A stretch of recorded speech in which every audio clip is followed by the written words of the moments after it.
The grandfather clock in our Victorian home struck 2 in the morning as I hunched over my restoration desk, carefully applying gold leaf to the spine of a 1923 first edition. The musty smell of old paper and binding glue filled my nostrils, a scent that had become my sanctuary over the past 5 years of marriage to April. My phone buzzed against the mahogany surface. He wrote about love, so I became his muse. I stared at the message from my wife, currently on her 3rd creative retreat this year. Perfect timing for a plot twist, I thought. Shame she's not much of an editor. April Halden had always fancied herself the protagonist of every story. At 32, she commanded attention wherever she went: the gallery where she worked as PR director, the coffee shops where she held court with her admirers, even our own living room where she performed rather than simply existed. Her auburn hair caught light like she'd choreographed it, and her laugh had that practiced quality that made strangers turn their heads. I, on the other hand, was Jack Halden, late 30s book restorer with calloused hands and a tendency toward sarcasm that most people missed entirely. Blue-collar background, sharp mind that people consistently underestimated, and apparently a marriage that had become someone else's rough draft. The text glowed on my screen like a confession. I set down my brush and leaned back in the creaky chair that had belonged to the house's previous owner. Our Victorian home came with character, and characters, according to our neighbor Gloria, who knew every scandal that had ever occurred within these walls. Another message appeared. You wouldn't understand the artistic process. My fingers hovered over the keyboard. Then I typed, "Some stories deserve a wider audience." I hit send and immediately felt the familiar rush that came with making a move in what had apparently become a game I didn't know I was playing. But Jack Halden learned fast, and I'd been watching April's artistic process longer than she realized. The house settled around me with those old wood sounds that had become familiar over our 3 years here. April had insisted on this place, the high ceilings, the ornate moldings, the way it photographed for her social media posts. I'd fallen in love with the library and the attic office where I could work undisturbed. Now I wondered if she'd chosen it, because it provided so many places to hide secrets. I opened my laptop and navigated to our shared cloud storage. April wasn't particularly tech-savvy, which had always amused me. She'd set up automatic backups on her old laptop and promptly forgotten about them. The woman who crafted her public image with surgical precision had left her private thoughts scattered across forgotten drives and cached files. The first folder I opened made my stomach clench. Screenshots of text conversations, saved photos, and a document titled New Life Plan that read like a business proposal for dismantling our marriage. April had been thorough, I'd give her that. She'd documented her affair with John Sterling, acclaimed novelist, owner of a penthouse downtown, and apparently my replacement, with the dedication of a war correspondent. John Sterling. I knew the name, of course. His literary thriller novels had developed what critics generously called a cult following. What they really meant was that Sterling wrote pretentious garbage that made certain readers feel sophisticated. He was mid-40s, wealthy from family money rather than book sales, and according to April's saved articles about him, he had a pattern of drawing inspiration from real relationships. The more I read, the clearer the picture became. This wasn't just an affair. This was a calculated demolition. April's messages to her best friend Lila painted the whole sordid picture. He's just a placeholder until I can transition into John's world. Wait until I'm in Sterling's next book. I'll be immortal. Another message, this one from 2 weeks ago. Jack thinks I'm at a gallery conference. I'm actually apartment hunting with John. The festival next month will be perfect timing to make everything public. I laughed, a sound that echoed strangely in the quiet house. Who knew betrayal came with literary footnotes? The literature festival. Of course. April had been talking about it for months. How important it was for her career, how many influential people would be there, how it could change everything for her. She'd bought a new dress, booked appointments with her hairdresser and photographer. I'd assumed it was just another one of her networking events. Before we dive deeper into this story, I have one small request. Please subscribe, drop a like, comment, and hit that hype button to boost this channel so more people can discover these incredible Reddit stories. But according to her messages, the festival was meant to be my public humiliation. Sterling would be doing a reading, April would be there as his muse, and I would presumably be home, oblivious, while she announced our separation to everyone who mattered in her professional world. The document titled New Life Plan was particularly illuminating. April had been systematically preparing to leave, but not before ensuring she took as much as possible with her. She'd been moving money from our joint savings into a private account, documenting what she considered her contributions to our shared assets, and building a case for why she deserved the house. Jack's book restoration barely pays the bills, she'd written. My gallery connections and social network are what give us any standing in this community. The house should stay with whoever can actually maintain the lifestyle it requires. I had to admire the audacity. April had spent 3 years letting me pay the mortgage while she spent her gallery salary on clothes and trips, and now she was positioning herself as the financially responsible party. But the most interesting discovery was a voice memo she'd apparently recorded for herself, a sort of audio diary entry from last week. John says I inspire him in ways his ex-wife never did. He's already started writing scenes based on our conversations. He says I have a natural understanding of dramatic tension. When we go public at the festival, it'll be like a real-life plot twist. Jack will never see it coming. Her voice sounded different in the recording. Younger, more excited than I'd heard her in months. It occurred to me that April had been performing our marriage for longer than I'd realized, saving her genuine emotions for someone else. I closed the laptop and sat in the darkness, processing what I'd learned. The old house creaked around me, and I could hear the wind picking up outside, rattling the windows that April had insisted we replace with period-appropriate versions that looked authentic but provided terrible insulation. My phone buzzed again. Another message from April. I hope you're not waiting up. I might be very late. This time, my response came without hesitation. Take your time. I'm working on my own creative project. The next morning, I called in a personal day at the rare bookshop where I freelanced and walked next door to Gloria's house. Gloria Martinez was 73, had lived in the neighborhood for 40 years, and possessed an information network that would make intelligence agencies jealous. She also made excellent coffee and had always treated me like the grandson she'd never had. Jack, honey, you look terrible, she said, opening her door before I could knock. Come in, sit down. Coffee's already made. Gloria's kitchen was the opposite of our carefully curated Victorian aesthetic. Warm, cluttered, lived in. Photos of neighborhood families covered the refrigerator, and her kitchen table was always scattered with crossword puzzles, local newspapers, and what she called her correspondence. Gloria, I need to ask you something, and I need you to be completely honest with me. She poured 2 cups of coffee and settled across from me, her dark eyes sharp with interest. This is about April. It wasn't a question. How much do you know? Enough to know you deserve better, and enough to know she's been careless about hiding it. Gloria sipped her coffee thoughtfully. The question is, what are you going to do about it? I'm not sure yet, but I think I'm going to need help. Gloria smiled, and for the first time since reading April's messages, I felt like I might actually have a chance. Jack, honey, you just made my week. Gloria's kitchen became my war room over the next 3 days. While April continued her creative retreat, I learned more about my wife's activities than I'd discovered in 5 years of marriage.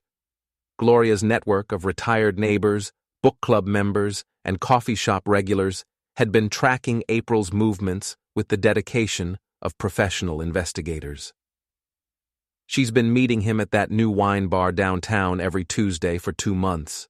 reported Mrs. Chen from the book club, settling into Gloria's kitchen with a folder of notes that would make a private detective weep with envy. Always orders the same thing, that expensive Bordeaux he recommends, makes quite a show of it.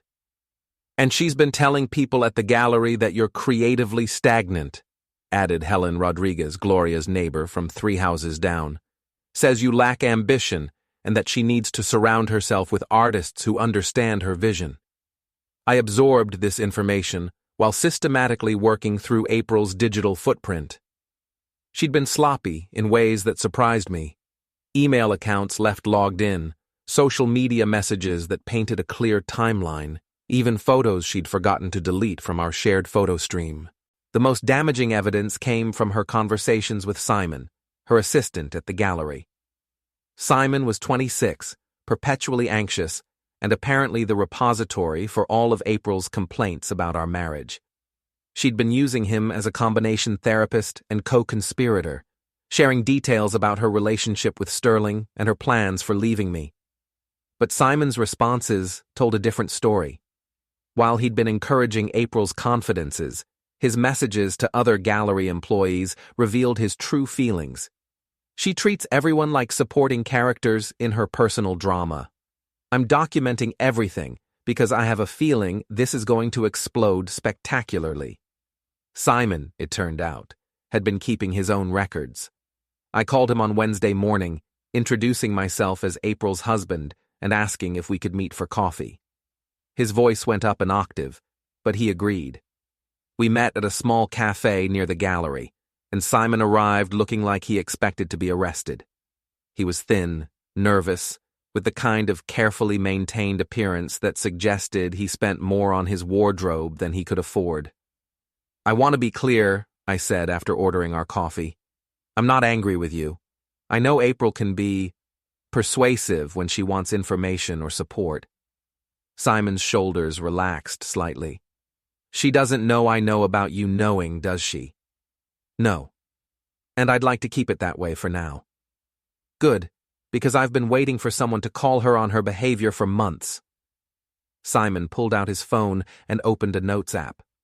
She's been using gallery resources for personal business, lying to our director about client meetings, and she's been setting up other employees to take blame for her mistakes. How so? Last month she missed a major client presentation because she was with Sterling. Instead of admitting it, she told our director that I'd given her the wrong date and time. I had the email chain to prove otherwise, but she's good at making people doubt themselves. Simon showed me screenshots of April's messages, each one more damaging than the last. She'd been trash-talking not just me, but everyone in her professional circle, treating Simon like a personal diary while apparently forgetting that he was a real person with his own opinions and loyalties. The thing is, Simon continued, she's actually not that good at her job. She's good at taking credit and shifting blame. But the actual work? The clients who matter have started asking specifically not to work with her. This was news to me. April had always portrayed herself as indispensable at the gallery, the creative force behind their most successful campaigns. Would you be willing to help me document some of this? I asked. Simon's smile was the first genuine expression I'd seen from him. I thought you'd never ask. That afternoon, I took a more direct approach to protecting myself. I called our bank and discovered that April had indeed been moving money, small amounts, transferred regularly to an account I'd never heard of. Not enough to trigger alerts, but over 6 months, it added up to nearly $8,000. I immediately changed all the passwords on our joint accounts and set up alerts for any attempted transactions. Then I called our credit card companies and placed fraud alerts on our shared cards. Everything April had access to was now locked down, and any attempt to use our joint finances would require my direct approval. The house was next. April's name wasn't on the deed. We'd bought it with money from the sale of my previous property, and she'd insisted we wait to add her name until after we'd settled in.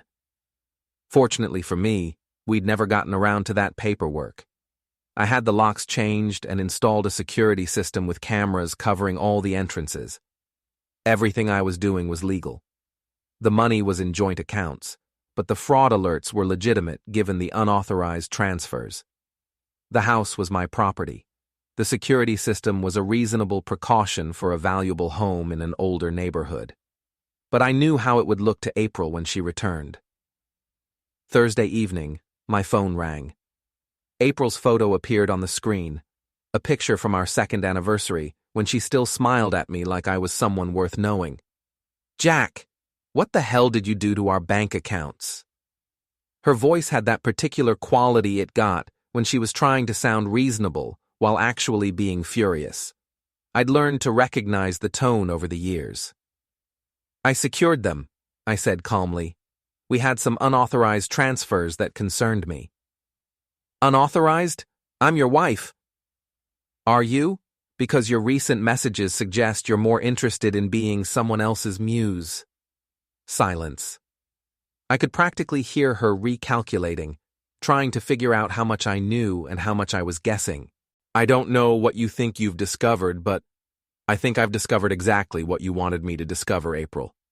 The question is, what happens next? What do you want?" Now we were getting somewhere. April only asked direct questions when she was cornered. "I want honesty.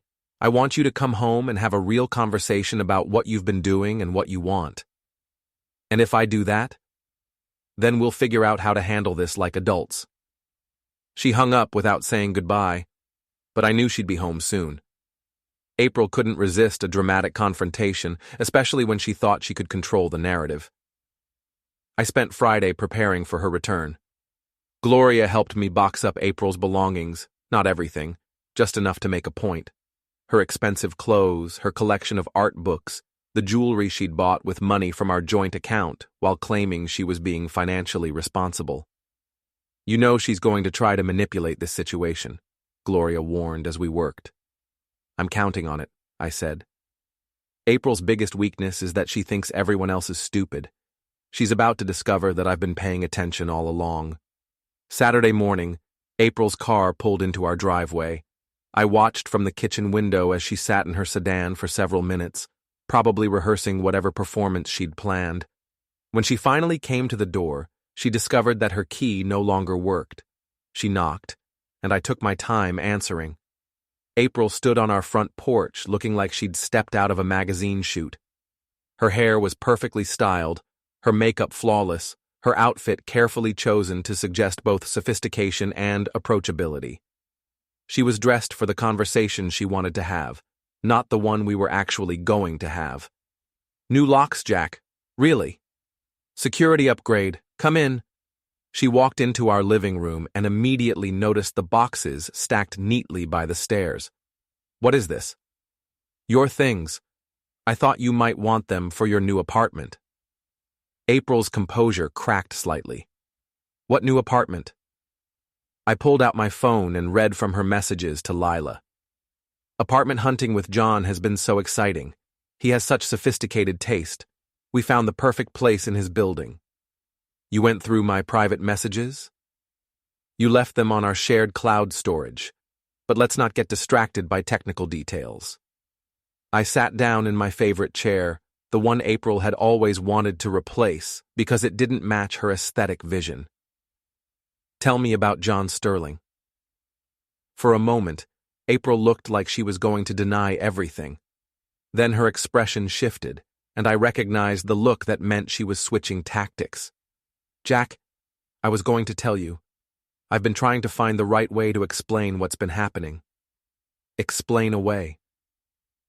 She sat down across from me, leaning forward in that way she used when she wanted to appear vulnerable and sincere. It was a practiced gesture, and I wondered how many times she'd used it on Sterling. "I've been unhappy for a long time. We both have. You know that. I know you've been telling people that. I'm less clear on when you decided it was true. This isn't just about John. This is about me finally admitting that we want different things.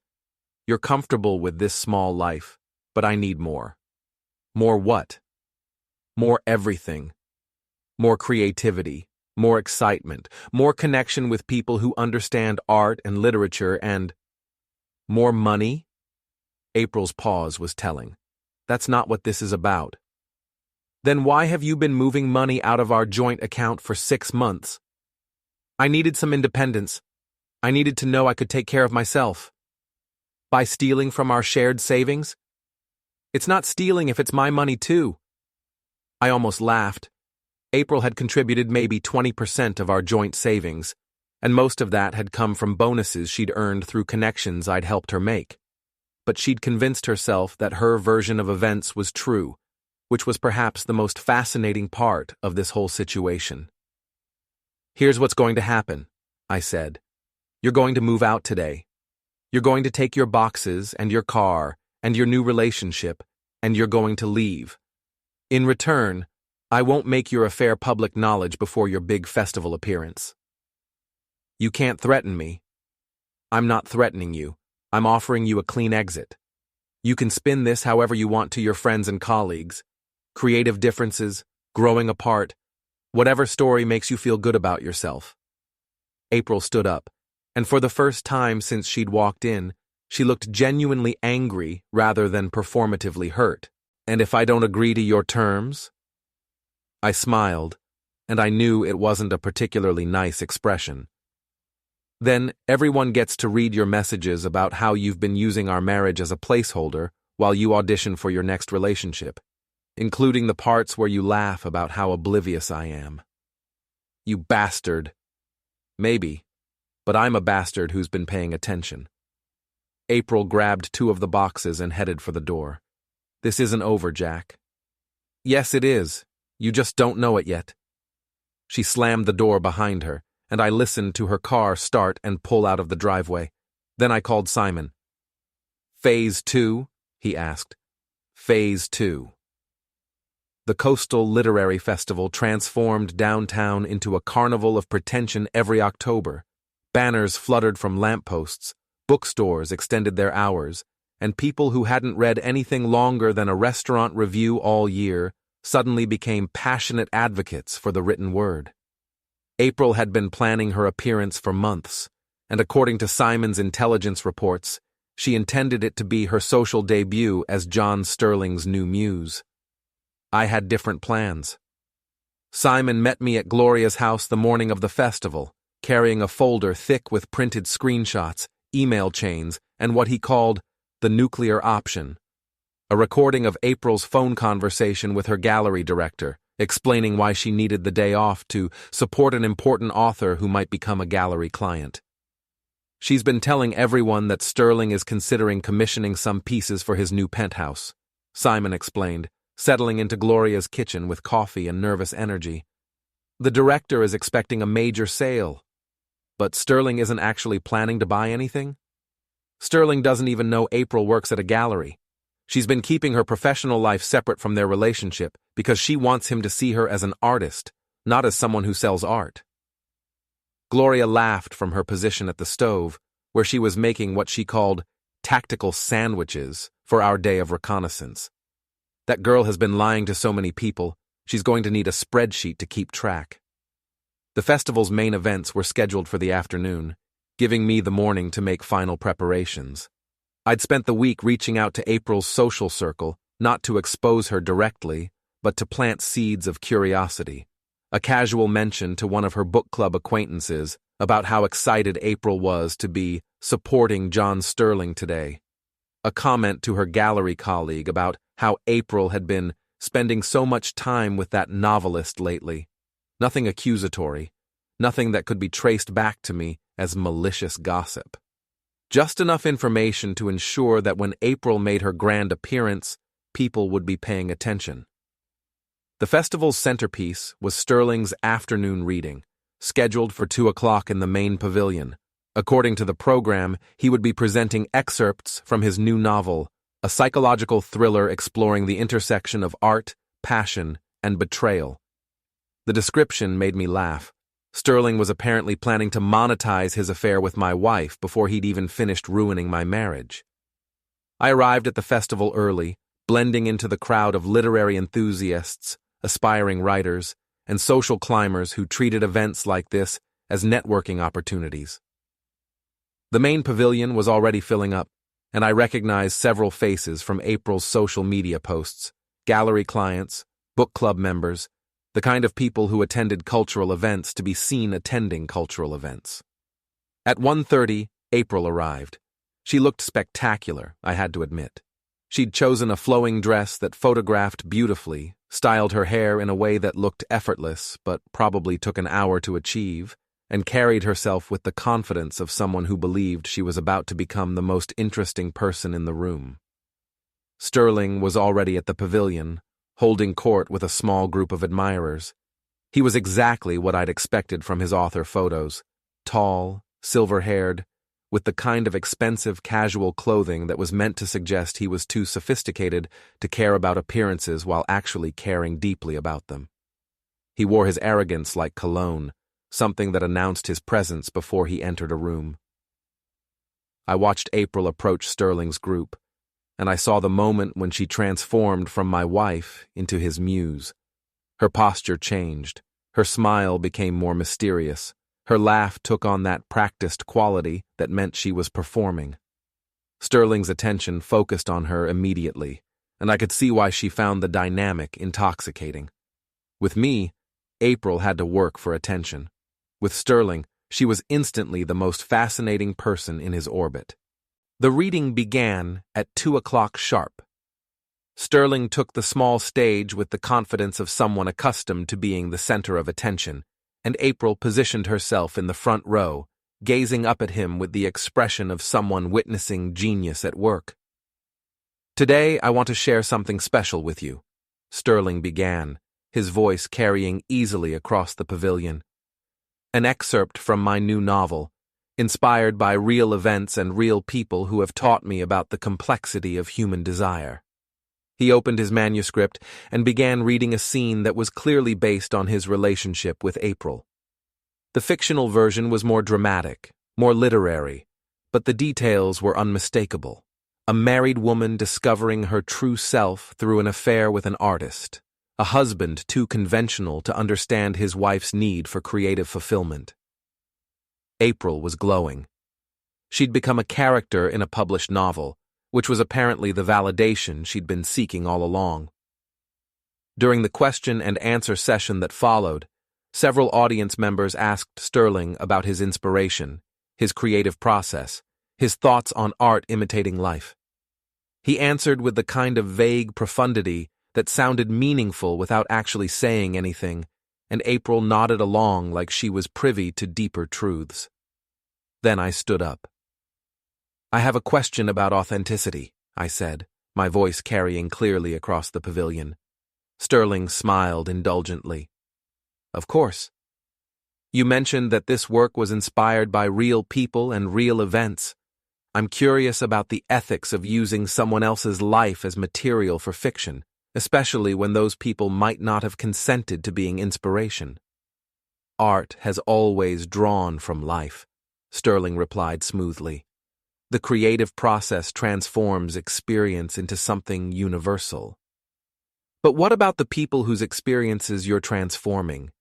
Do they get a say in how their stories are told?" April was looking at me now, and I could see her trying to figure out where I was going with this line of questioning. Sterling, meanwhile, was beginning to look slightly annoyed at having his reading interrupted by someone who wanted to discuss ethics rather than praise his brilliance. "I think any artist would tell you that inspiration comes from everywhere," Sterling said. "We can't limit creativity by worrying about every person who might see themselves in a fictional work." "That's interesting," I said, pulling out my phone, "because I have some real messages here from someone who definitely sees herself in your work. In fact, she's been telling people that she's your muse." The pavilion had gone very quiet. April's face had gone pale, and Sterling was staring at me with the expression of someone who'd just realized he'd walked into a trap. "For example," I continued, reading from my phone, "she wrote to a friend. He wrote about love, so I became his muse. Wait until I'm in Sterling's next book. I'll be immortal." A murmur went through the audience. Several people were looking back and forth between April and Sterling, and I could see recognition dawning on faces that knew both of them. "Or this one," from last week. Jack thinks I'm at a gallery conference. I'm actually apartment hunting with John. The festival next month will be perfect timing to make everything public. April stood up abruptly. Jack, stop. Oh, I'm sorry, I said, looking directly at her. I didn't realize you were here. How was your creative retreat? Sterling had recovered enough to attempt damage control. I think there's been some misunderstanding. Actually, I think everything's been pretty clearly understood, I interrupted, still reading from my phone. Here's April explaining the situation to her assistant. He's just a placeholder until I can transition into John's world. Jack will never see it coming. The audience was riveted now. This was better entertainment than anything Sterling could have provided with his manuscript, and they knew it. But my favorite, I continued, is this voice memo, where April explains her philosophy. John says I inspire him in ways his ex-wife never did. When we go public at the festival, it'll be like a real-life plot twist. I looked up from my phone and smiled at the crowd.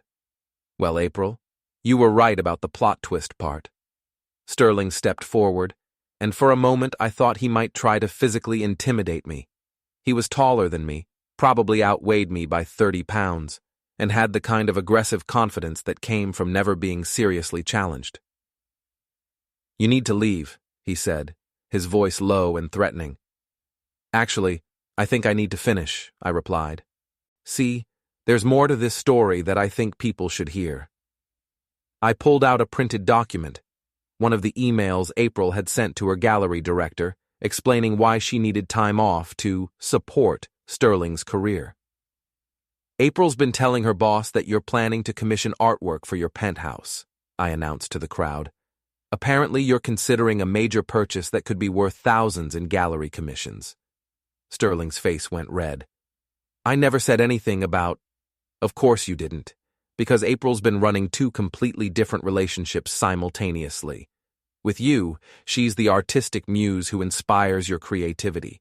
With her professional contacts, she's the gallery insider who can connect you with the art world.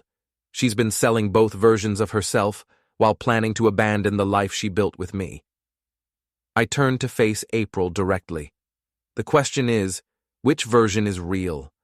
Are you the sophisticated muse, or are you the gallery employee looking for her next commission? April's composure finally shattered completely. You bastard, she hissed, loud enough for the entire pavilion to hear. There's the real April, I said to the crowd. Not quite as poetic as the version in Sterling's novel, but definitely more honest. Sterling grabbed my arm, his fingers digging into my bicep hard enough to leave marks. You've made your point. Now leave. I looked down at his hand on my arm, then back up at his face. I'd recommend letting go of me, John, unless you want to add assault charges to what's already been a pretty memorable afternoon. He released my arm, but didn't step back. We stood there for a moment, two men who'd been sharing the same woman without knowing it, surrounded by an audience that was getting the kind of real-life drama they'd never expected from a literary festival. You know what the funny thing is? I said, speaking to Sterling but loud enough for everyone to hear. You actually did me a favor. I've been married to someone who sees other people as supporting characters in her personal story, and I never realized it until she started auditioning for a different leading man. I looked around the pavilion one more time, taking in the faces of people who would be talking about this afternoon for months. Enjoy your muse, John. Just remember that if she'll betray one husband for inspiration, she'll probably betray one lover for better material. I walked out of the pavilion to scattered applause, leaving April and Sterling to deal with the aftermath of their very public exposure. Behind me, I could hear voices rising as the crowd began to process what they'd just witnessed. My phone was buzzing with text messages before I'd even reached the parking area. Gloria, how did it go? Simon, please tell me someone recorded that. Mrs. Chen from the book club. Jack, honey, you were magnificent. But the message that made me smile came from an unknown number. This is Detective Carla Morse. I was in the audience today. Well played. Call me if you need anything. I was halfway home when April called. You destroyed me, she said, her voice shaking with rage. No, I replied calmly. I just stopped letting you destroy me in private. This isn't over. Yes, it is. You just haven't accepted it yet. She hung up, but I knew she was wrong. It wasn't over. It was just getting started.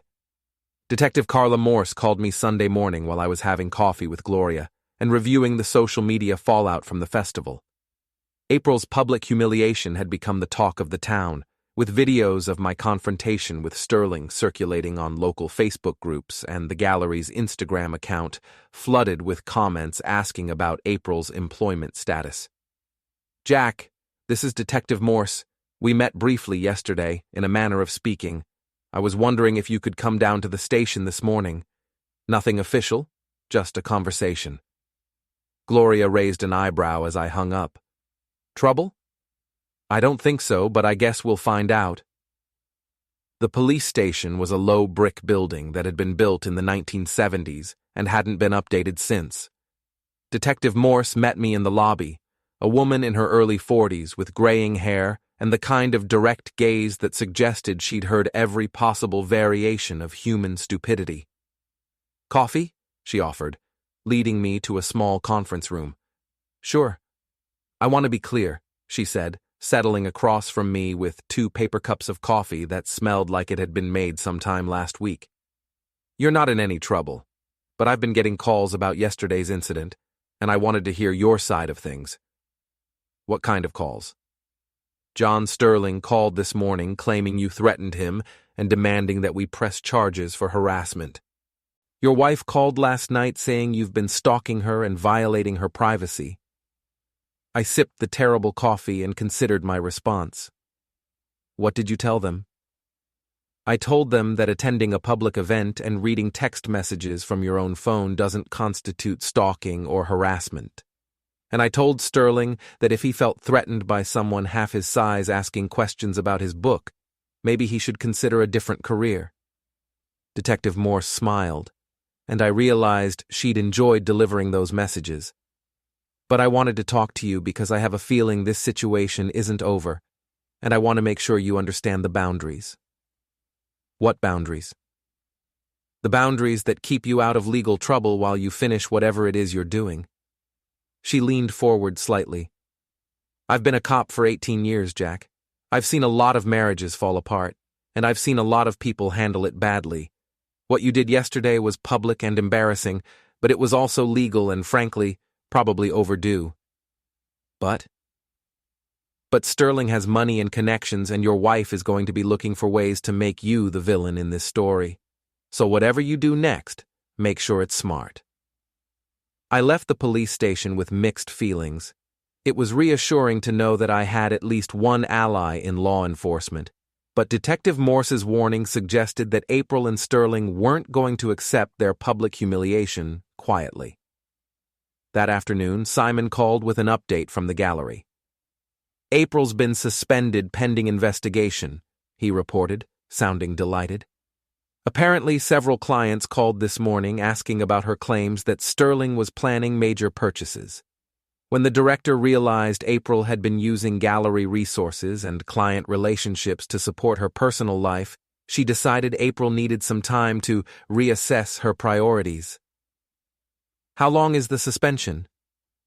Indefinitely, which, in gallery speak, means they're building a case to terminate her without paying severance. And Sterling? That's the interesting part. I did some research on him after yesterday, and it turns out he has a pattern of this behavior. There are at least 3 other women who've come forward online saying he used their relationships as material for his books without their consent. One of them is threatening to sue him. This was better than I'd hoped.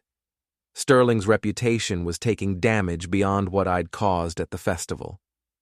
There's something else, Simon continued. April's been calling everyone she knows, trying to control the narrative. She's telling people you've been emotionally abusive and that she was afraid to leave you directly. Anyone believe her? Some people are listening, but she's also been contradicting herself. She told one person you were controlling and possessive, then told someone else you were neglectful and distant. She can't keep her story straight. That evening, I got a call from Eli Martinez, Gloria's nephew and my occasional drinking buddy. Eli worked as a mechanic at the marina and had the kind of connections that came from fixing boats for wealthy people who liked to talk while they drank. "Jack, you need to know something. Sterling's been asking around about getting his yacht ready for a long trip. He wants to leave town, maybe head south for the winter." "When?" "Soon, like this week soon. And he's not planning to go alone." I met Eli at Murphy's Tavern, a dive bar near the marina that served as the unofficial headquarters for everyone who worked on or around the water. Eli was waiting for me in a corner booth, nursing a beer and looking like he had gossip to share. "Sterling's yacht is a 40-footer, nothing too fancy but seaworthy," Eli explained.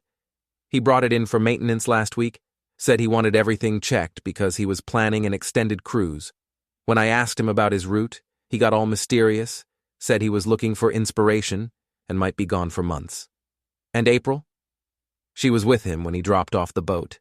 Didn't say much, but she was taking pictures of everything like she was documenting the experience for social media." This was a problem. If Sterling and April left town together, my leverage disappeared.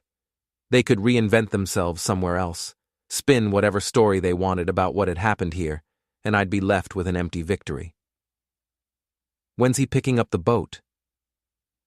"Tomorrow night. I'm supposed to have it ready by 6. I bought Eli another beer and spent an hour listening to marina gossip while I thought through my options.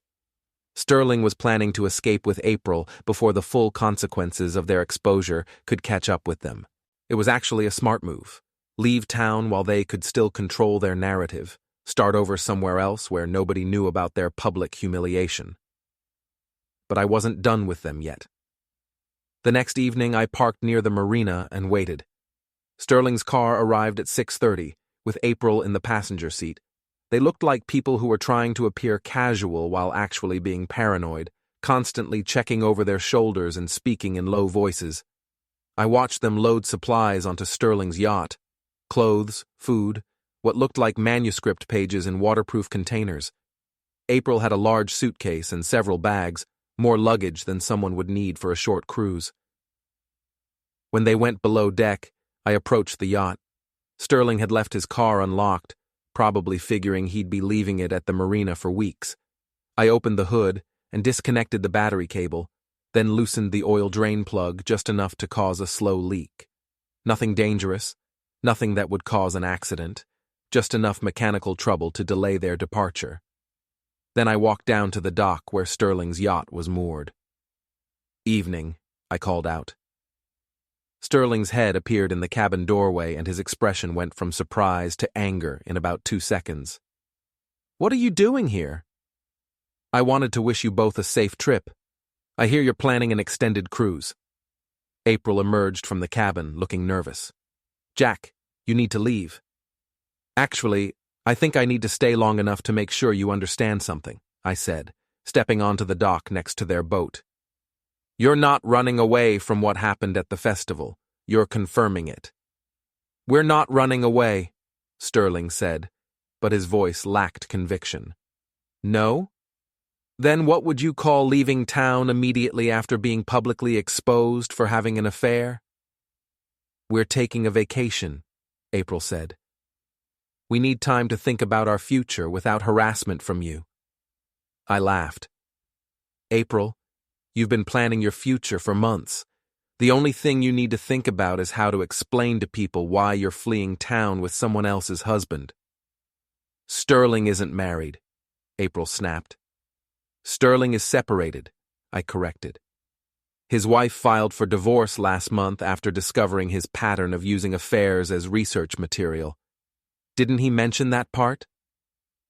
April looked at Sterling, and I could see doubt creeping into her expression. "It's complicated," Sterling said. "Everything's complicated when you're lying to multiple people simultaneously," I observed. "But here's what's not complicated. If you leave town together now, everyone will know exactly what kind of people you are." Sterling stepped onto the dock, and I could see he was trying to decide whether to intimidate me or ignore me. "You've made your point, Jack. We get it. You're angry. But this is over now." "Is it?" Because from where I'm standing, it looks like you're just getting started. New town, new victims, same pattern. I think you should leave, Sterling said, moving closer to me. I think you should stay and face the consequences of your choices. Sterling grabbed my shoulder and I reacted instinctively. I caught his wrist in a grip that made him wince and twisted just enough to make him let go. Don't, I said quietly. You're bigger than me, but I work with my hands for a living. You write books. Think about how that math works out. Sterling stepped back, rubbing his wrist. You're crazy. No, I'm just tired of being underestimated. I turned to April. You want to leave town with him? Fine. But understand that everyone you've ever known will remember you as the woman who destroyed her marriage for a man who treats relationships like research projects. You don't know anything about what John and I have together, April said, but her voice wavered.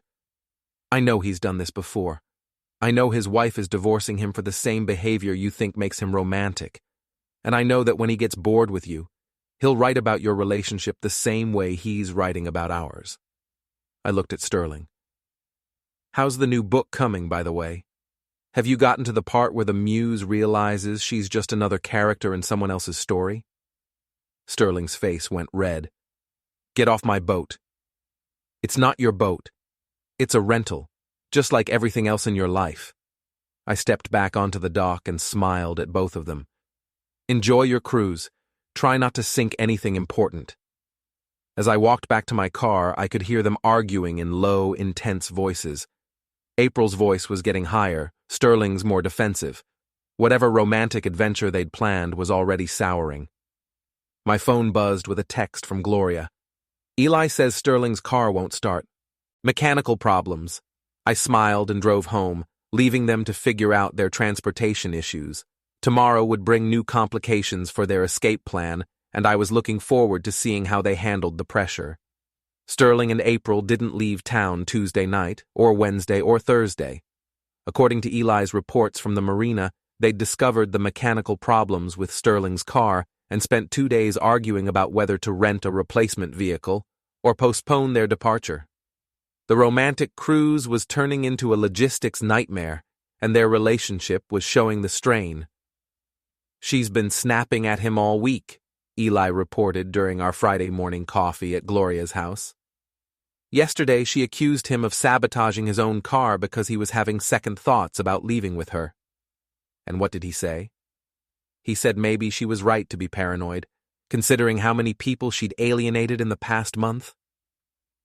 Gloria laughed from her position at the kitchen counter, where she was monitoring the neighborhood gossip networks on her phone.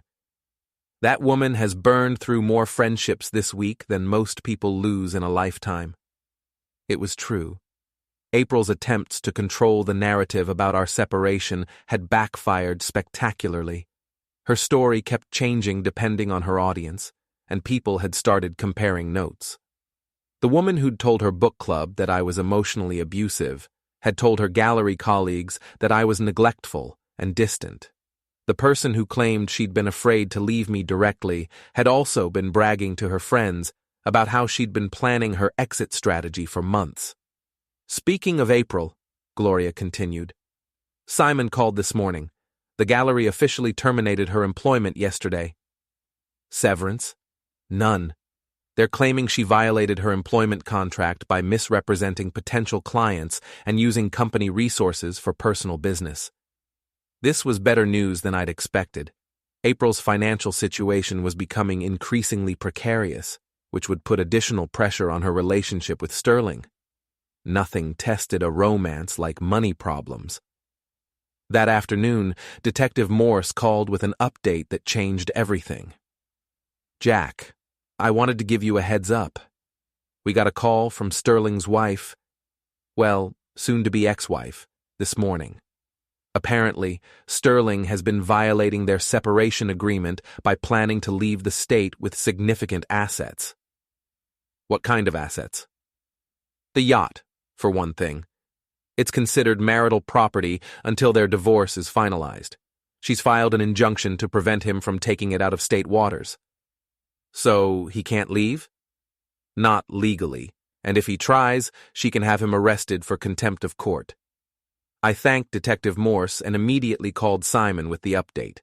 Sterling's escape plan was falling apart, which meant he and April were going to be stuck in town dealing with the consequences of their public exposure. "There's something else you should know," Simon said. "April called me this morning asking if I could loan her money. Apparently, Sterling's been less generous than she expected, and she's having trouble covering her expenses." "What did you tell her?" "I told her I was too busy dealing with the extra work created by her absence to help with her personal financial planning." That evening, I was having dinner at home when my phone rang. April's name appeared on the screen, and I debated whether to answer. We hadn't spoken since her angry call after the festival, and I wasn't sure what she might want now. "Hello, April? Jack, we need to talk." Her voice sounded different, tired, less performative than usual. "About what?"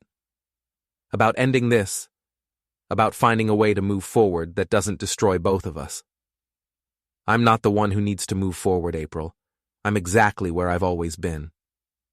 "Please, can we meet somewhere neutral? Just to talk?"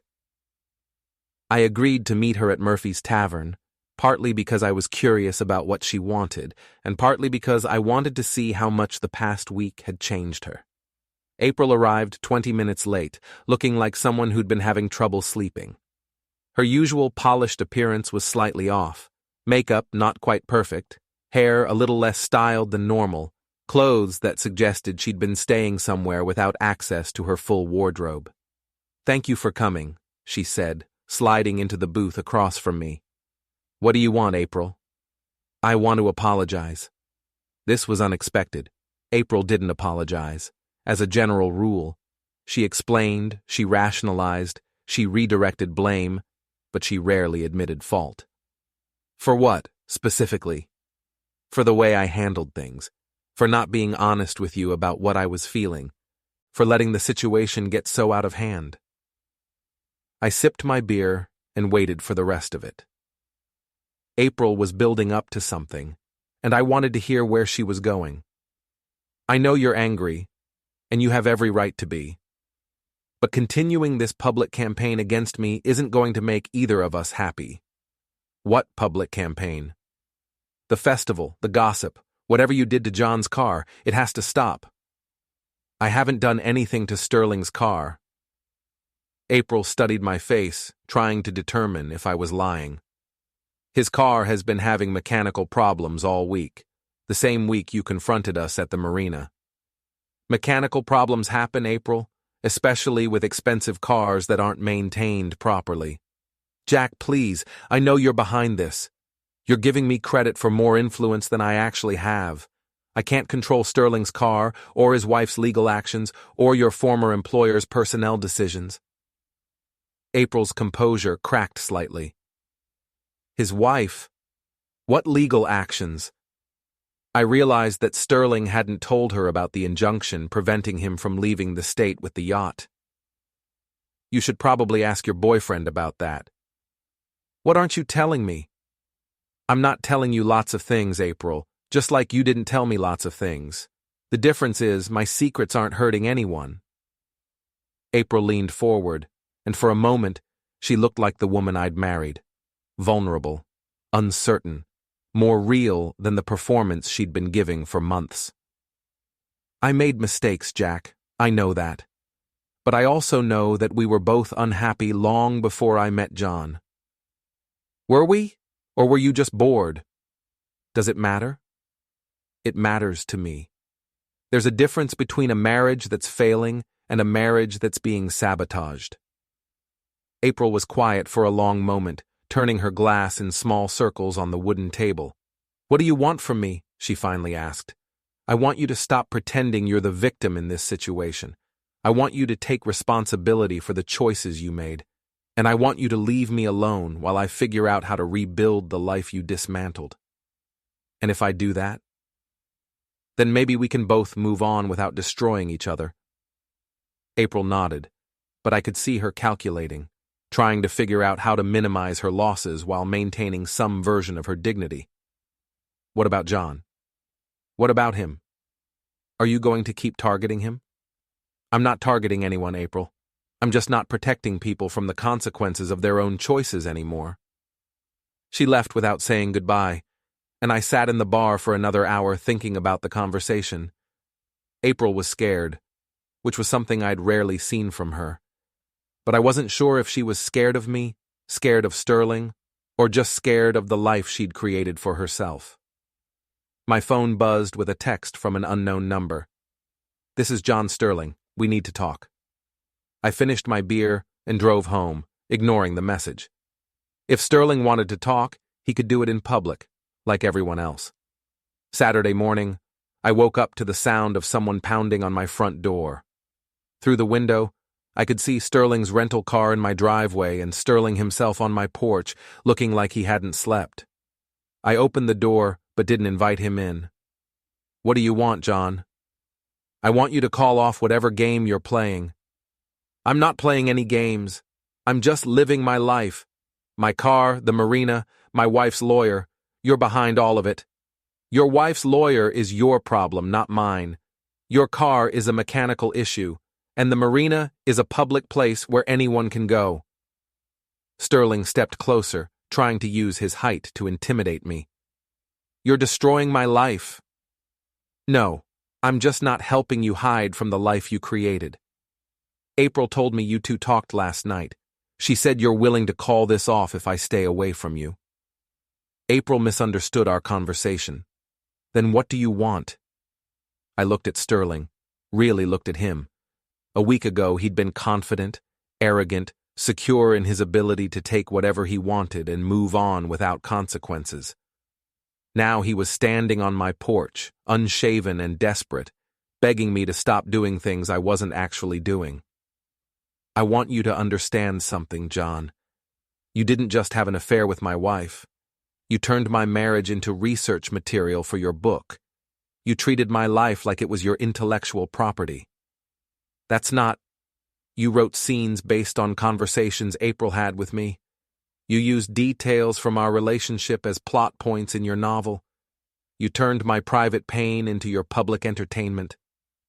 Sterling's face went red. "That's what writers do. We use experience." "Whose experience? Because from what I can tell, you've never experienced anything genuine in your life. You just steal other people's experiences and repackage them as fiction. You don't know anything about my life. I know you've done this before. I know your wife is divorcing you for the same behavior. I know you have a pattern of using relationships as material and discarding people when you're finished with them." Sterling grabbed my arm, his fingers digging into my bicep. "You need to stop." I looked down at his hand, then back up at his face.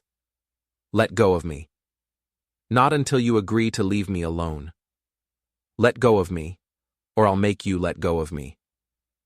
Sterling's grip tightened, and I could see him trying to decide whether to escalate the situation. He was bigger than me, but he was also soft. The kind of man who'd never been in a real fight, who relied on intimidation rather than actual strength. I grabbed his wrist with my free hand and applied pressure to the nerve cluster just below his thumb. Sterling's grip loosened immediately, and I twisted his arm just enough to make him step back. "Don't touch me again," I said quietly. Sterling rubbed his wrist, staring at me with a mixture of anger and surprise. "This isn't over," he said. "Yes, it is. You just don't want to admit it." Sterling got in his rental car and drove away, but I knew he'd be back. Men like Sterling didn't accept defeat gracefully, especially when their defeat was public and humiliating. That afternoon, Gloria called with news that changed everything. "Jack, honey, you need to get over here right now. Simon just called with information you're going to want to hear." I walked next door to find Gloria and Simon sitting at her kitchen table with what looked like a small archive of printed documents. "Tell him," Gloria said. Simon looked excited and nervous at the same time. "I've been going through April's work files, cleaning up the mess she left behind, and I found something interesting." He handed me a folder marked Sterling Project. April wasn't just having an affair with Sterling. She was documenting it. Screenshots, recordings, notes about their conversations. She was keeping records of everything. I opened the folder and found myself looking at a comprehensive archive of April's relationship with Sterling. But it wasn't the romantic documentation I'd expected. It was evidence. She was planning to blackmail him, Simon continued. She'd figured out his pattern of using women as research material, and she was collecting proof that he'd been violating his separation agreement, cheating on his taxes, and plagiarizing material from his previous relationships. Why? Insurance, in case he tried to dump her the way he'd dumped the others. I flipped through the documents, recognizing April's methodical approach to protecting herself. She'd learned from watching Sterling's previous relationships, and she'd decided to arm herself with enough leverage to ensure he couldn't discard her easily. "There's more," Simon said. She recorded their conversations, including one where Sterling admits to using his affairs as book material, and another where he talks about hiding assets from his wife during their divorce proceedings. This was bigger than I'd imagined. April hadn't just been having an affair, she'd been conducting an investigation. "Where is she now?" I asked. "That's the thing," Simon said. "Nobody knows. She hasn't been back to her apartment since Thursday, and Sterling's been calling everyone looking for her." My phone rang. Detective Morse. "Jack, I need you to come down to the station. We have a situation." "What kind of situation?" "The kind where your wife has disappeared and her boyfriend is claiming you threatened him." I looked at Gloria and Simon, both of whom were staring at me with concerned expressions. "I'll be right there," I said. As I drove to the police station, I realized that April's disappearance changed everything. If she was missing, I would automatically become the primary suspect. And if Sterling was smart, he'd use her absence to paint himself as the victim and me as the dangerous ex-husband. But April wasn't missing. She was hiding. And if I knew my wife, she was planning something that would surprise everyone involved. Detective Morse was waiting for me in the same conference room where we'd talked before, but this time she wasn't alone. A man in an expensive suit sat across from her, and I recognized him immediately from news photos as Thomas Sterling, John's older brother and apparently his lawyer. "Jack, this is Thomas Sterling. He's here representing his brother's interests." Thomas Sterling looked like a more polished version of John, same height, same silver hair, but with the kind of sharp-eyed intelligence that suggested he'd actually earned his success rather than inherited it. "Mr. Halden, my brother tells me you've been harassing him and making threats." "Your brother has an interesting relationship with the truth," I replied, sitting down across from them. "He also tells me that your wife has been missing for 3 days, and that you were the last person to see her." Detective Morse held up a hand. "Let's be clear about the timeline here. April Halden met with her husband at Murphy's Tavern Friday night. Multiple witnesses saw them talking. She left the bar alone, and Jack stayed for another hour before going home." "And since then?" Thomas Sterling asked. "Since then, nobody's seen her. But that doesn't mean she's missing. It means she's not where people expect her to be." Thomas Sterling opened a briefcase and pulled out a folder. "Mr. Halden, I'm going to be direct with you.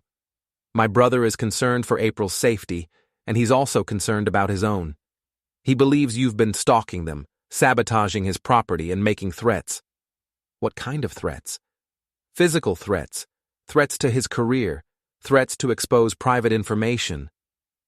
I looked at Detective Morse, who was watching the conversation with the expression of someone who'd heard this kind of accusation many times before.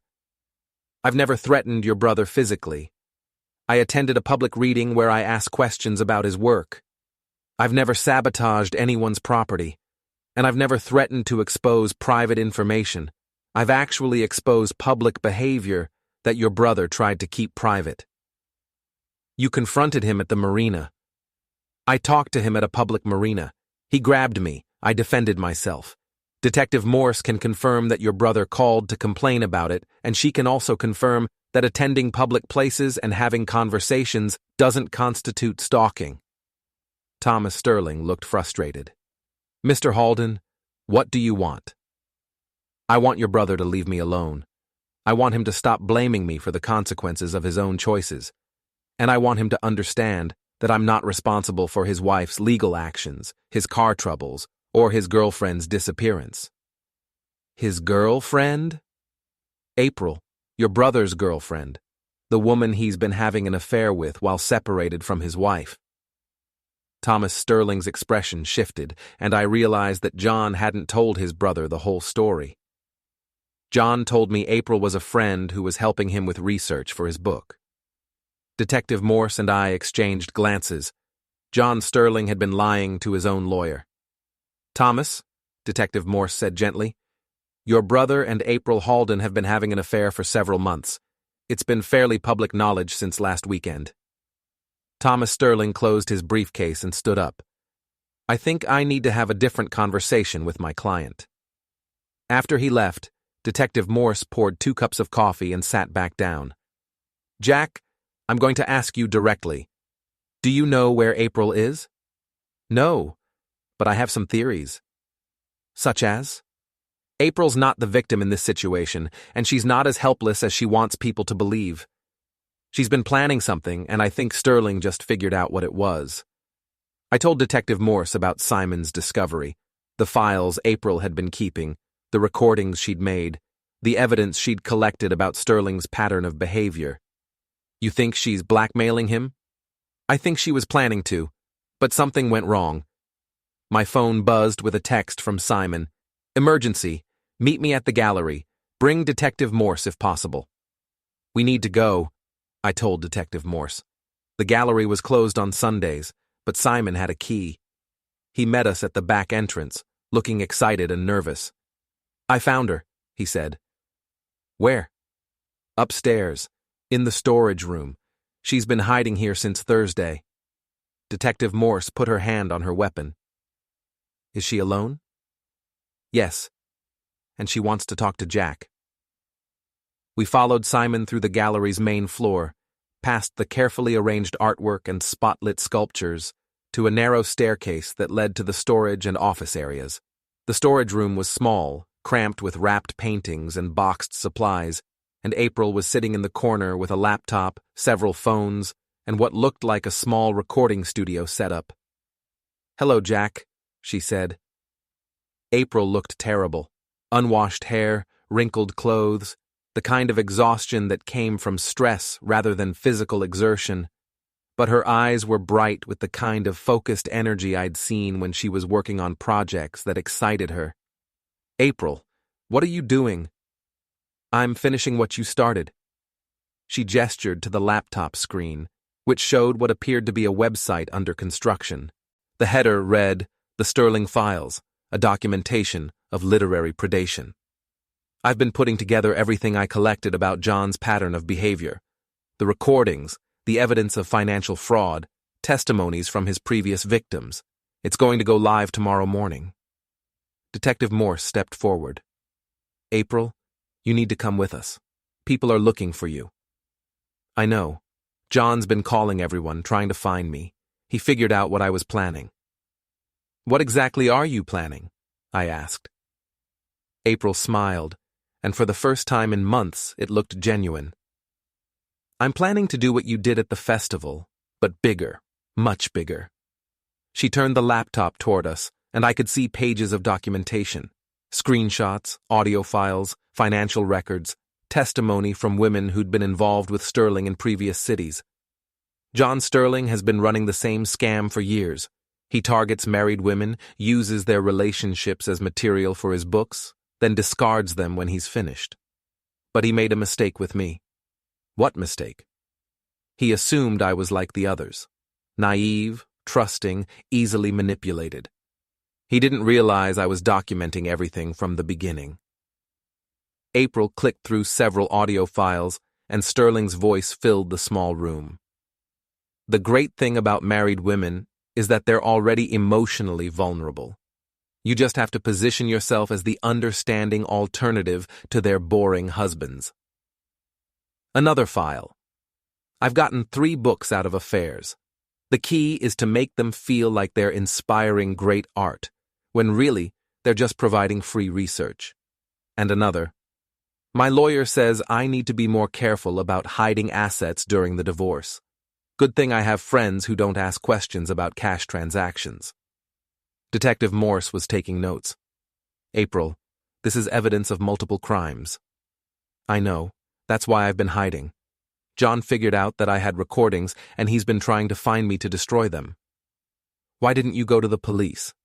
April looked at me. Because I wanted to finish what Jack started.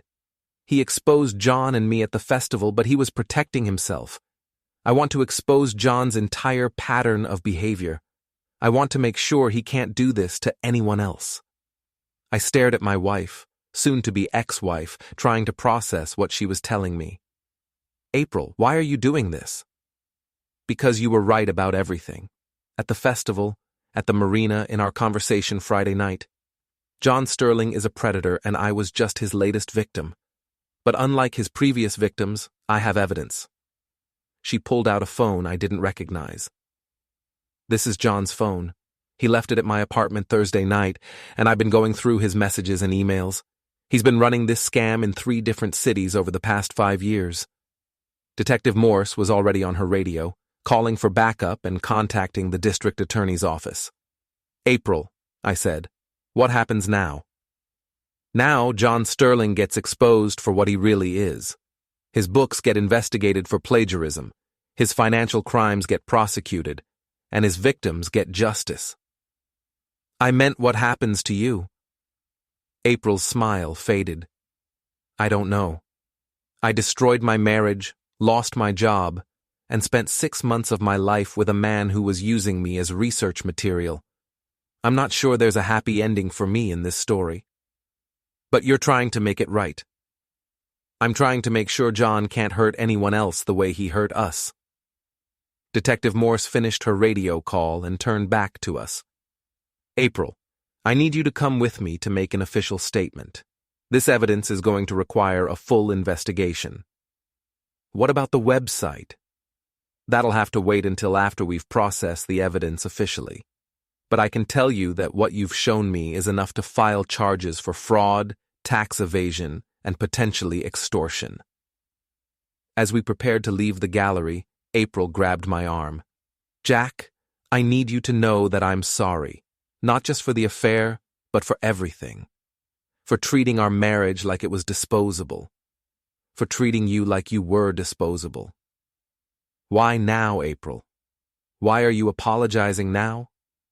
Because spending a week with John Sterling taught me the difference between someone who sees you as a person and someone who sees you as material.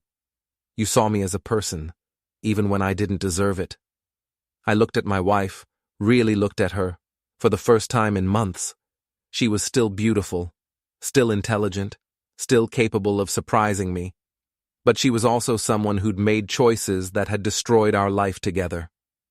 I appreciate the apology, April, but it doesn't change anything. I know, but I wanted you to hear it anyway. The next morning, April's website went live with Detective Morse's approval. The Sterling files contained everything she'd promised: recordings, financial documents, testimonies from Sterling's previous victims, and a detailed timeline of his pattern of predatory behavior. By noon, Sterling's publisher had issued a statement distancing themselves from him. By evening, his wife's divorce lawyer had filed additional charges related to hidden assets and tax fraud. By the end of the week, Sterling was facing criminal charges in 3 states. April testified before a grand jury and cooperated fully with the investigation. She also agreed to a divorce settlement that gave me the house and most of our shared assets in exchange for her keeping the evidence she'd collected on Sterling. The last time I saw April was at the courthouse when we signed our divorce papers. She looked healthier than she had in months, and she was wearing clothes I didn't recognize. Simpler, less performative than her usual style. What are you going to do now? I asked. I'm moving back to Portland. I got a job at a small gallery there, and I'm going to try to rebuild my life without drama. Good luck. Jack? Thank you. For what? For not letting me get away with it. For making me face what I'd done. For treating me like someone who was capable of doing better. I watched her walk away, and for the first time since this whole situation began, I felt like it was actually over. That evening, I sat in my restored Victorian home, working on a rare book that had been damaged by water and neglect. The process of restoration was slow, methodical, requiring patience and attention to detail. You couldn't rush it, and you couldn't fake it. You had to understand the original structure before you could repair the damage. My phone rang. Gloria, calling from next door. Jack, honey, turn on the local news. The lead story was about Sterling's arrest on federal fraud charges. The reporter mentioned that the investigation had been triggered by evidence provided by a local woman who had been documenting Sterling's criminal behavior for months. They didn't mention April by name, but I knew she was watching the same broadcast, probably feeling the satisfaction of seeing Sterling finally face consequences for his actions. My story didn't have a traditional happy ending. I didn't get my wife back, didn't reconcile my marriage, didn't ride off into the sunset with everything restored to the way it had been. But I got something better. I got my life back. I got my self-respect back. I got the satisfaction of knowing that I'd refused to be a victim, refused to accept someone else's version of my story, and refused to let people treat me like I was disposable. Sterling was facing years in prison. April was starting over in a different city. And I was exactly where I belonged, in my house, doing work I loved, surrounded by people who saw me as more than just a supporting character in someone else's drama. Some stories don't end with redemption or reconciliation. Sometimes they just end with justice, and that's enough. I turned off the television, poured myself a glass of whiskey, and got back to work on my book restoration. Outside, the old Victorian house settled around me with its familiar creaks and sighs, and for the first time in months, I felt completely at peace. The underdog had won, not through violence or revenge, but through patience, intelligence, and the simple refusal to accept defeat. Sometimes that's the best kind of victory, quiet, complete, and entirely on your own terms.